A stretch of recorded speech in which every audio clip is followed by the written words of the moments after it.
Sunday, February 26th, 2023. Bridgewater. I actually started the night shift at work by listening to two episodes of Bridgewater. Season 2, Episode 5, and Season 2, Episode 6, which are Chapter 15, The Seekers, and Chapter 16, The Howler, consecutively. A visitor in town brings answers and more questions with them, as a local group provides an unexpected set of allies. And the other episode, Peyton Blake has difficult news to share with Jeremy, and I'm not going to go any further with that. It's all about lots of difficult uh, news and things that are changing. And I don't want to spoil anything for people who've never listened to an episode, and the actual description of the episode from their notes gives it away, and that's from their own notes, not from any that I've written. Blood on the Tracks. Phil Spector and Phil Spector, Chapter 10, the end of Season 1 from October 7th, 2020. It's basically Phil Spector or someone doing the voice of Phil Spector talking about, how people judge him and how he sees himself against how other people see him and that sort of thing, just to finish the show off. I think season 2 about John Lennon or something. I'm not sure. But look forward to that. Trailer Park podcast with Ariel Nissenblatt and Tim Viegas. Looked at a trailer for the show Sufficiently Black, which is a show that explores what it means to be comfortable in their own blackness, as the description goes. I really don't like using any words because personally, I think Pete, I'm going to be quoting Depeche Mode to a degree here. People are people, so it doesn't matter to me whether somebody is this colour, this gender, that gender, or any of this. People are all the same, so why does it matter? In a way, I don't like the whole idea of, because essentially, if to my point, and I don't want this to come across in the wrong way, but to my point, if there's something wrong in a way of separating it. I can see why they want equality, so they actually specify that they have to have certain people in these shows or in this, that, or the other, or in this walk of life, that walk of life, and whatever. Where they have to have people from different areas. That's true in a way, but to specifically push that is essentially falling into that trap in a sense. Well, not a trap as such, but it's making a thing of it. I mean, I don't know whether it's naive of me, but it would be nice if eventually in the world there's none of this where they specifically say this percentage of people in this job have to be this or this or whatever. Eventually, none of that should really matter. And really, essentially, to my mind, none of that does matter. It's all about the people individually and whether they work in that line of business or whatever, in a way. But anyway, the show was previously called what was it? So-called Oreos, and I can see where that's from, but in a sense, spoken by somebody else using that term could be incredibly racially incorrect, just from my point of view. What else we got? Create Magic. Vintage Rock Pod was about the song Jump, which was the first single from the Van Halen album 1984. And Paul chatted with Steve Spears from the Stuck in the 80s podcast about that. Face the Music, an Electric Light Orchestra song by song podcast. Carrying on listening to the two Erics going into songs from before ELO that members of ELO were in. So listening to the cover version of the Charlie Rich song which was called, oh my lord, Marv, you haven't actually written on there what the name of the song was. Oh, Lonely Weekends, but it covered by the group Mike Sheridan and the Night Riders, which features a superb guitar solo by Roy Wood. God, Roy is such an incredible musician, so underrated, and also as a producer. Audio poem of the day, another vintage rock pod. What's that? That's about when the Beatles won three Grammys in 1997, including I think one for video for Real Love, which Paul chatted with the video director Kevin Godley all about. Kevin Godley from 10cc, another favourite pop group of mine. I say pop group, generic. I don't really see them as that. There's a bit of prog to them and all sorts to them. Fantastic audio. Uh, Chris gives some fantastic advice, and here I am recording again because, as I mentioned in the episode part one of this week's pods, I can't get in my studio space, so I'm having to record with the mic built into the laptop, and I'm really sorry about that. And then there's, Chris going on about, having something to record with.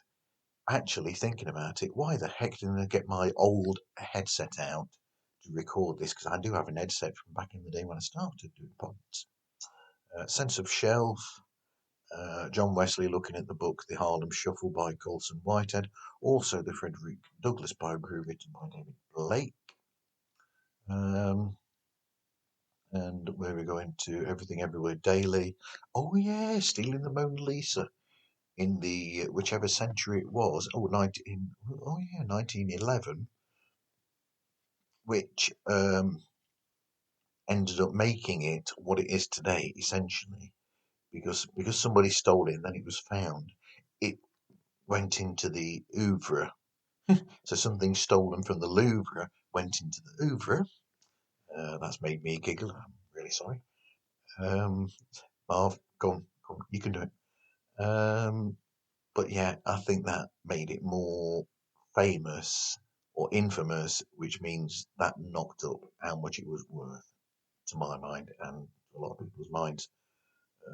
Bar Stars Happy Hour, introduction to that show presented by husband and wife team Tom and Jackie Allen, where they speak with people about public houses and their own history with it. Motion reviews, teaser trailer for a movie podcast, and well, from DL Bester, and that looks like on my blog post it was auto-corrected to El Festa for some reason or another. Thank you very much, autocorrect. And Beauty Unlocked carried on while it spoke about Marie Madeleine Marguerite Delbray and more people whose names I can't pronounce because even though I have a French surname, I can't speak a bloody word. Found guilty of murder, blah blah blah blah blah blah blah. Yes, poisoning and it's sordid story of lust, greed, and murder. Yes, you know what? Some of these upper class people from back in the day, absolutely, oh, they were they were the very definition of debauchery to the nth degree. They did so many things and they got away with so much. And oh my God, really unbelievable.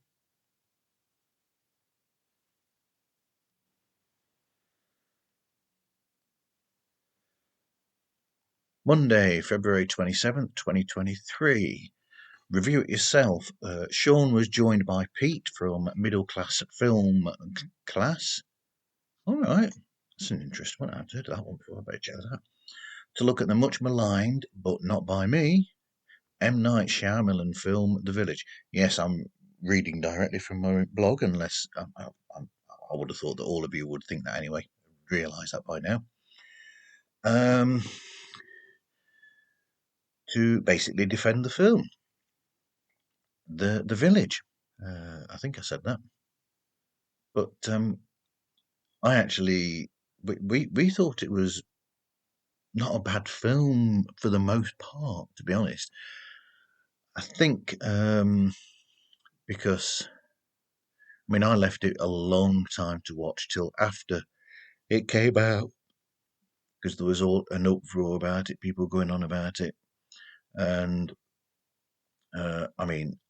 there's a lot going for it. Cinematography by Roger Deakins. He's an absolute legend. So that is fabulous cinematography, and the score by James Newton Howard. And in my blog, I mentioned about it that I agree. It's a suspense film, not a horror, and it was promoted as a horror film. One of the big problems you've got with a lot of M. Night Shyamalan films is the fact that they all have this twist in them towards the end. And that's when, not until you get that twist in them, do you realize what sort of film you've been watching, essentially. You'll think that you're watching one type of film, and then you get to this bit here, and the twist, not only does it show you what surprise you with, it's all this, I like that. It also makes you realise the genre. You think when you're watching a lot of his films that it's a certain genre of film, and then when those bits come, you realise, it's not that type of film at all. It's almost like, but to a different degree, From Dusk Till Dawn, the Robert Rodriguez film starring Quentin Tarantino, where in that, famously, halfway through the film, it goes from a film being about two criminals who have kidnapped a minister and his daughter, taking their car basically to try and escape the authorities, and they end up in a on the border of Mexico at a bar, a certain type of bar, shall we say? Bars are really for people over the certain age anyway. And then things change when it gets to dark, when it goes dark, night, and it becomes a kill fest with vampires. The Village isn't about that, but it's got that sort of twist where suddenly it's like, it's not that type of film at all. But yeah. Anyway, I've spoken too much on that already. Bloody hell. What did I do then? Oh yeah, I listened to bit of a giveaway here. On a day or so before that, Sean from Review It Yourself had contacted me and asked me for a bit of a quote, about the episodes that he does with Bill. And not only did I do that, well, I did. I sent him my thing. I forgot what it was now exactly. But I've always done a take when I've written when I've written in blogs about their episodes. I've done this thing occasionally where I've put Bill and Bill and Sean's most excellent film adventures, which is a bit of a take on Bill and Ted's Excellent Adventures. So I've played on that, and I actually recorded it for him, and he placed it in a compilation, 5-minute compilation of clips from the 14 episodes so far that he has made a Review It Yourself with Bill from Bill Reads Bad Reviews as a guest. And that's available on the stream for Review It Yourself. And I might actually grab it from him and see if I can post it up on the feed for Pods Like Us, actually. Um, uh, Spoiler, I've got a problem coming out with an episode on Sunday because I haven't got any. So, yeah. Audio poem of the day. Good morning, podcasters. Yep. Sad one, this. basically, Fuzz gave us in 9 minutes. He gave us a history or a brief history of his history in the media industry. Was it something about reading the book The Creative Actor Way of Being by Rick Rubin, and also another book, Make Noise: A Creator's Guide to Podcasting and Great Storytelling by Eric Newsom. Oh, also The Interestingness of Everyday Experiences by Jeffrey Sadoris.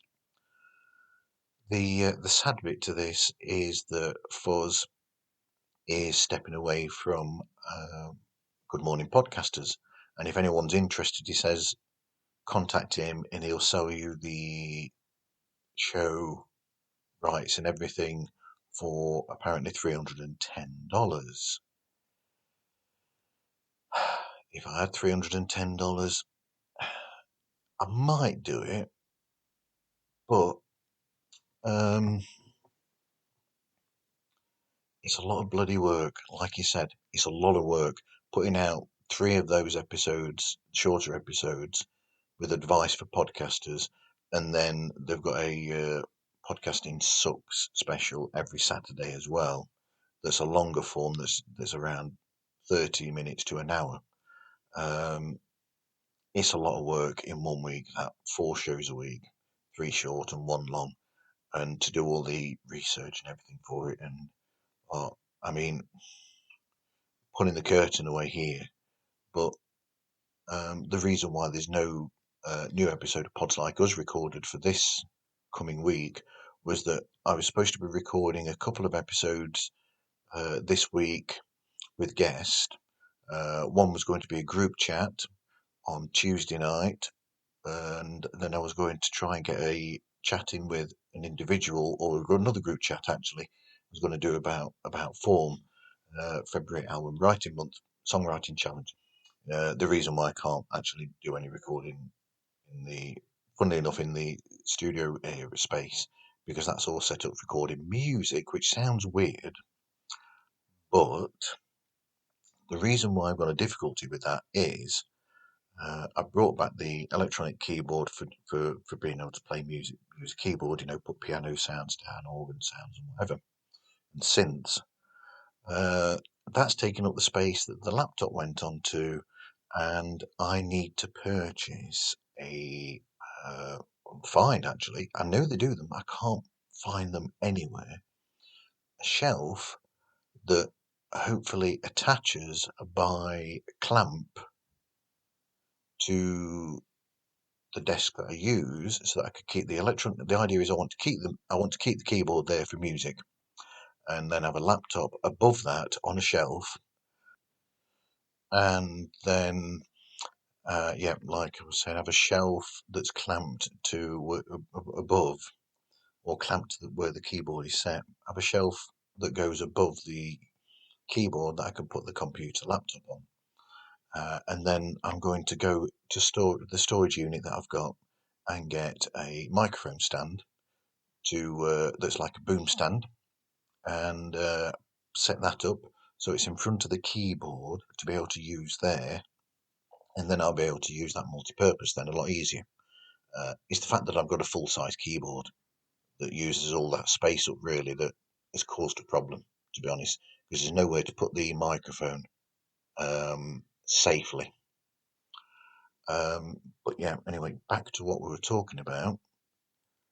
So yeah, I did send a message to Fuzz about this and said thanks for the great show that you've put out, and good luck with the future, what he's got going on, because he's got other stuff going on, and I'm going to check out his other shows, and because he's a great guy. I love the guy. I had a nice chat with him in person, as a lot of people would have heard over Christmas. Mastercast. This time we re-looked at the kill list, which is a show about Karima Balogh, who was found drowned near her home in Toronto in 2020. And she suggested similar pods that were American Scandal, Who Killed Daphne, and Someone Knows Something. Jerry Anderson podcast. Great fab fact about female guest puppets used for shows. They didn't have very many guest puppets or guest characters in the puppet shows that were female, so they didn't have very many puppets to be able to use, or they didn't. So basically, they just get repurposed, even though there were some problems with that. Yeah. Got a great first part of 2 parts of an audio story, Slave Trader, which was narrated by Wayne Forrester, who narrates a heck of a lot of voices for Anderson Productions, such as Thunderbirds and the like. There was a great mention of the Spy Hards podcast. I love the idea of a Spy Hards and Jerry Anderson podcast crossover. I think that's a great idea. Get on it. Randomizer was a non-Anderson show from the kids' TV show Tugs, and yet narrated by Patrick Allen, who I know from the Barrett Holmes adverts and the Wild Geese film. Jamie seemed to be offended by the fact that Chris was playing or picked for the randomizer a show that wasn't essentially a Jerry Anderson show. Sanjida Says carries on the story of Jana, not novel that she's written. Bad Counsel, yep. Mention of me on my internet, on my social networks. I have this habit of posting up about people passing away, and that's because I'll be at work a lot of the time, and when I suddenly get a bit of 5 minutes, I'll go online and I'll see this thing about, oh, such and such died, and I'll be like, okay. And it's someone who I'll be like, oh yeah, them, yeah, or whatever, and post up about it, so Tim was basically saying, he just finds it a bit odd or whatever that I do that, and it's funny. And the business about yep. What is it? Tim asked if farting and burping in public was a thing in the UK, and I just, from my point of view, no, you do not do that out in the really, if you can help it. And Craig's farting flowchart, and something about saddlebag with Bert. Not safe for work, I'll remind people of that, but hilarious at the same time. Feedback with earbuds. Oh, yes, I need to listen to an episode of one of the shows that she mentioned, and why have I not written in my notes on the blog post what shows were spoken about? That's fascinating. But one of the shows talked about an episode about Sister Rosetta Thorpe, who was a fantastic blues artist, blues soul artist from back in the day that a lot of people don't remember. Fantastic artist. I would say iconic in the true meaning of the word. Wild Hollow released a short episode again. Oh, thank God I've been missing this show. Hollow Herald Archive entry number 402 follows the mysterious disappearance of news reporter Digby Whippet, voiced by Harvey of Shouting is Funny Productions. And that's great. And there's a song that started when they were so it's weird because it's sort of this person who's come across a dictaphone essentially of notes or recordings of notes, and he starts playing them, and so he gets like little bits, and then he'll be like, oh yeah, got enough of that, and then he'll fast forward it or whatever, and there's little bits where there's like song snippets, so he'll get they'll start going into song, and then he'll go, oh, and then the character listening to it will go, that's enough of that, stop that, and then he'll fast forward to try and get past it, and it's funny because he fast forwards through one, he starts again, he's, oh no, they're still singing, stops, fast forwards, and yeah, still singing, fast forwards, and whatever, and yeah, it's just brilliant. And ended the night driving home to the season 5, episode 5 episode of the Icarus Complex, a short episode than usual actually for a while. Season 1 was shorter episodes, around 20 to 30 minutes, and this one is 23 minutes. From it came out that day. I was the morning that I was on the way home. Chapter 55, The One at Reflex. Liam and Elena are invited to a birthday party with the Titanic cast, and Alice also attends the party. That doesn't go according to plan. Yeah. Things never really go according to plan or work out well for the character Liam in this audio drama. And it's a shame, really, because in this case, I think he was trying to do the right thing in a sense, but I don't know. But, these things happen to him. Anyway, so I'll see what I can do about an episode for this weekend. A big problem has been there's been some family issues. I don't really want to go into too much, and it's just been difficult to record this weekend, and that's why those episodes never happened. I just got, when I woke up for work on Monday afternoon, because I do night shifts, I woke up at 3 and I didn't go back to bed. I didn't get back to bed until Tuesday night, really late, so I was awake for 34 hours, I think, maybe even longer than that, actually. But so I was just so exhausted, and uh, my head was just all over the place, and it was just really difficult. Just never got round to that. So I'll see what I can do for this weekend for people. I've got an idea or a couple of ideas, and I'll see if I can do something about those. But I do apologise for that. I'll see what I can get out there. And anyway, thank you, everyone. Take care.